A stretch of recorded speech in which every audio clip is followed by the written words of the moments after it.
All right. So we started it. Why are there no firmly assigned points in skateboarding?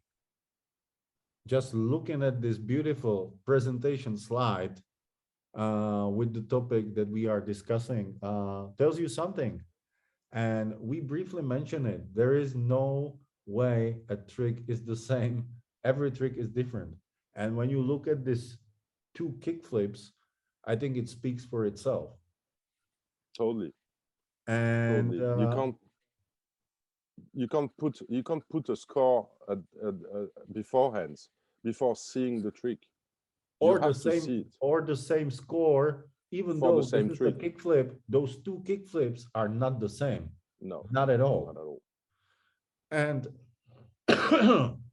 a lot of people ask, like, hey, how come 6 months ago you scored me 8.5 and now it's only 7? Now we know that uh, not every trick is the same, not every obstacle is the same, and the difficulty of the trick on that obstacle depends on that trick and that obstacle. But many people see that thing that there are like categories for Hmm. tricks.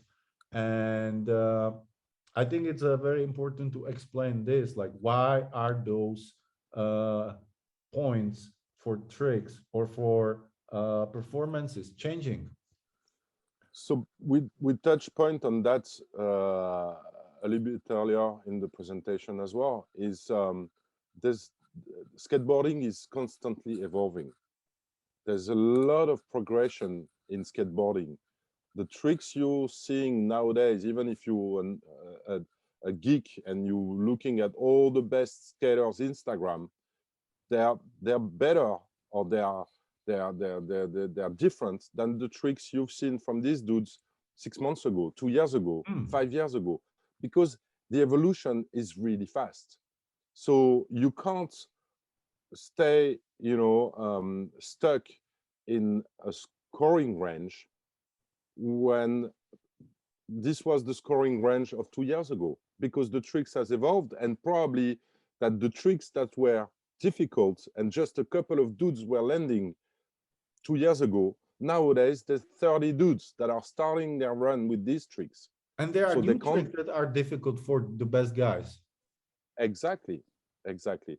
So that's really important. That's really the progression, and with the skateboard common sense, of what is the skateboard common sense and your knowledge as a judge of what are the right standards, what are the current standards of Hmm. skateboarding in both disciplines or in any kind of format, any kind of terrain. It's important to keep an eye on this evolution, because this evolution is what's going to determine the scores you're going to put in the new tricks, and it's going to obviously impact also the scores on the tricks that you're seeing more and more that everyone is doing nowadays. Okay. Well, I guess we agree like the scales remain the same and the tricks change with the evolution Exactly. and progression of skateboarding. And there is no better way to explain it and show it than on the beautiful video that we have prepared for you guys. So enjoy this one, and we will see you after the video.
Hey.